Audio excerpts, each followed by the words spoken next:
Introduction. Rich Dad, Poor Dad. I had two fathers, a rich one and a poor one. One was highly educated and intelligent.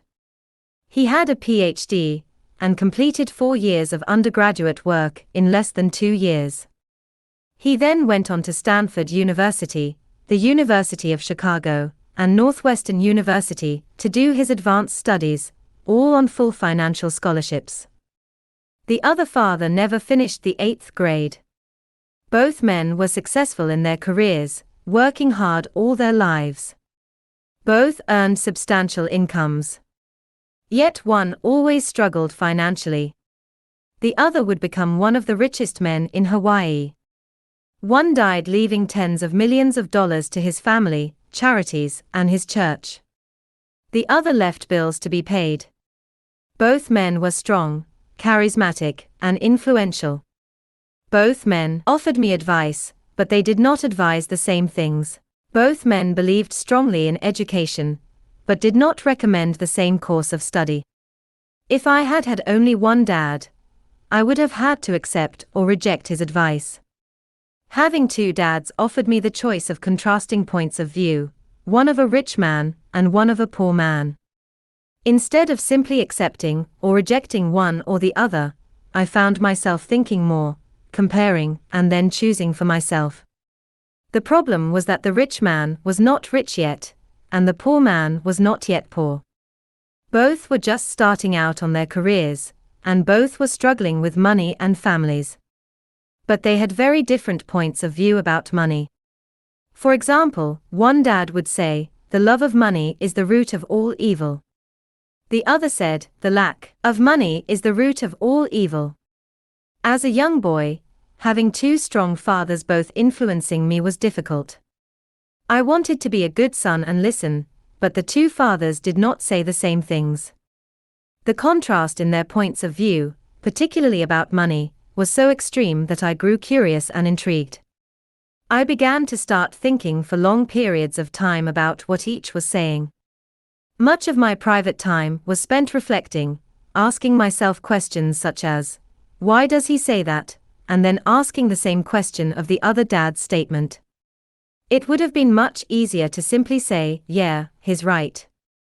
I agree with that."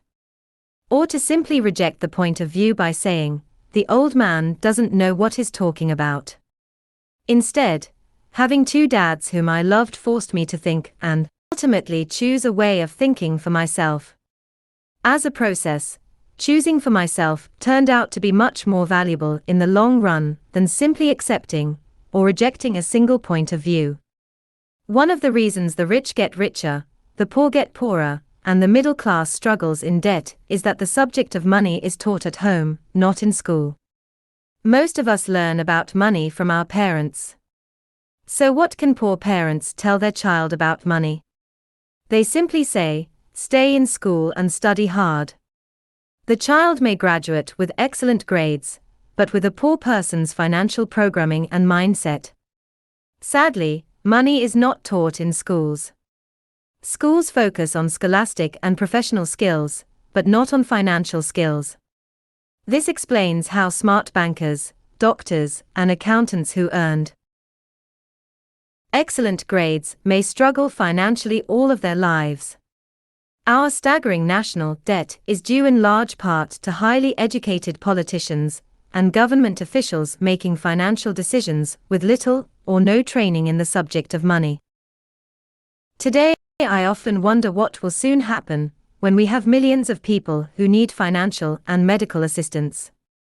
They will be dependent upon their families or the government for financial support. What will happen when Medicare and Social Security run out of money? How will a nation survive if teaching children about money continues to be left to parents, most of whom will be, or already are, poor?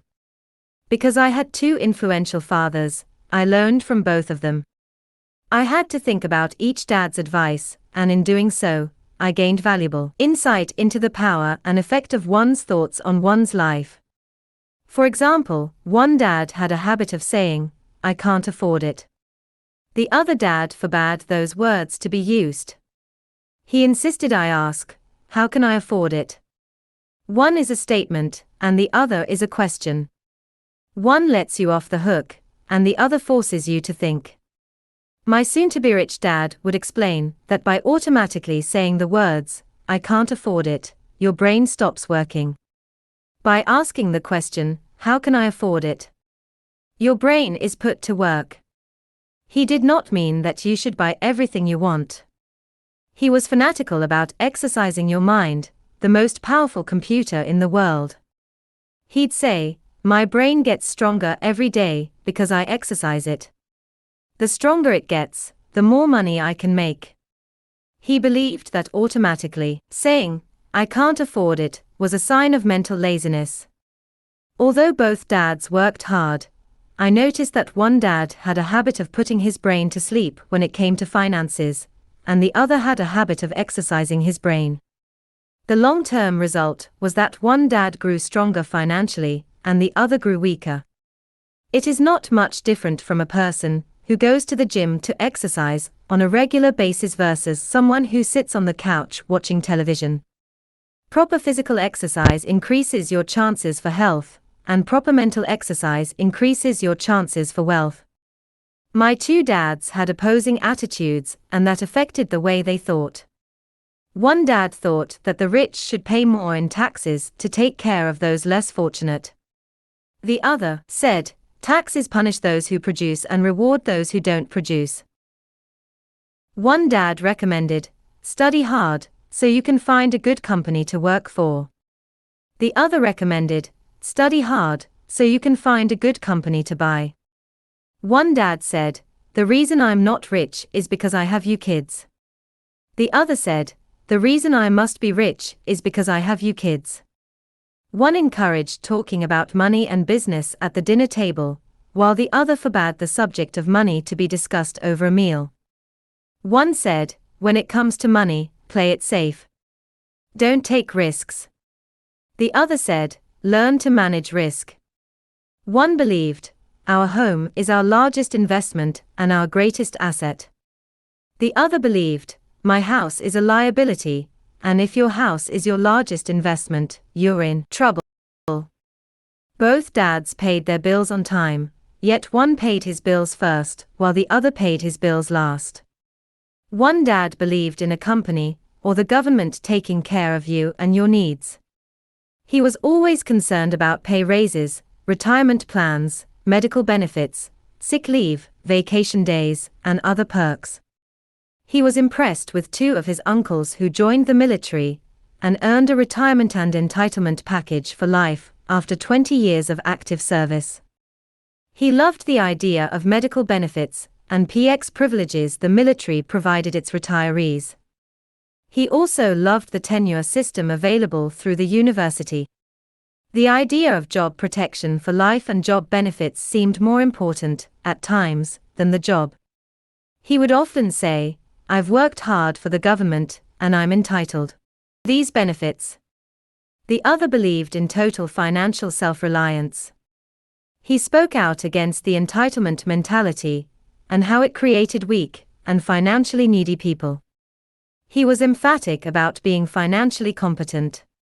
One dad struggled to save a few dollars. The other created investments. One dad taught me how to write an impressive resume, so I could find a good job.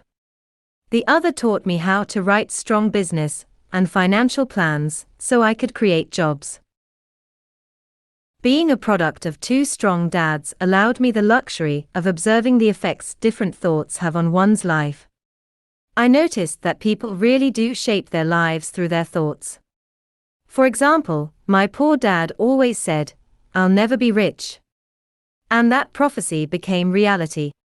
My rich dad, on the other hand, always referred to himself as rich. He would say things like, "I'm a rich man, and rich people don't do this."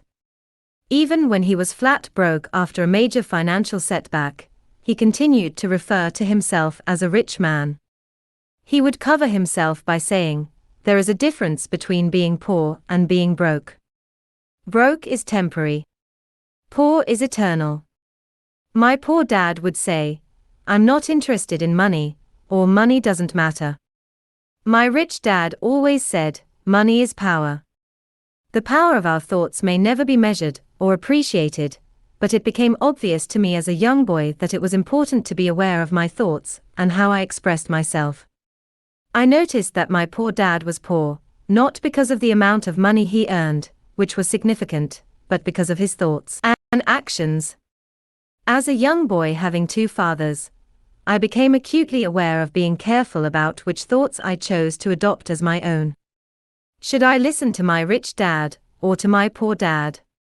Although both men had tremendous respect for education and learning, they disagreed about what they thought was important to learn.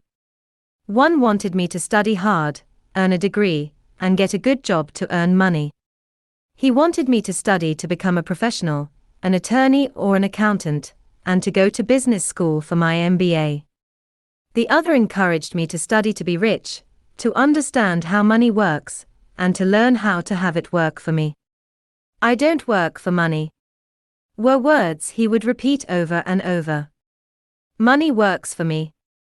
At the age of 9, I decided to listen to and learn from my rich dad about money. In doing so, I chose not to listen to my poor dad, even though he was the one with all the college degrees. A lesson from Robert Frost. Robert Frost is my favorite poet.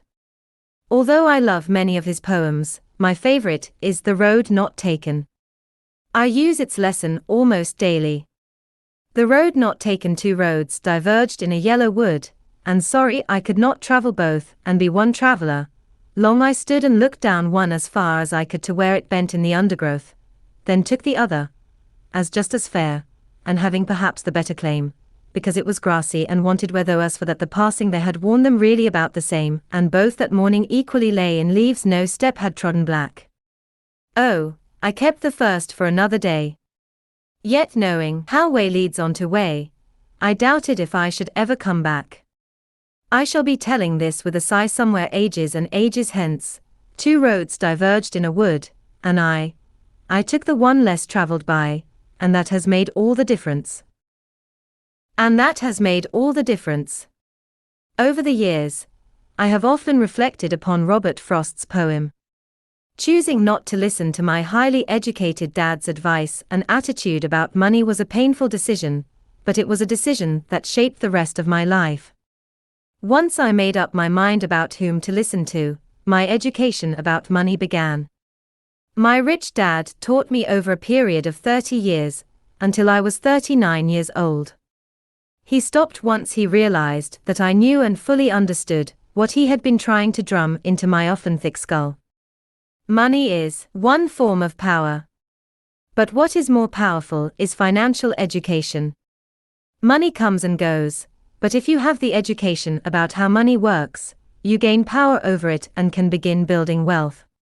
The reason positive thinking alone does not work is because most people went to school and never learned how money works, so they spend their lives working for money. Because I was only 9 years old when I started, the lessons my rich dad taught me were simple. And when it was all said and done, there were only 6 main lessons, repeated over 30 years. This book is about those 6 lessons, put as simply as possible, just as simply as my rich dad put forth those lessons to me. The lessons are meant not to be answers, but guideposts that will assist you and your children to grow wealthier no matter what happens in a world of increasing change and uncertainty.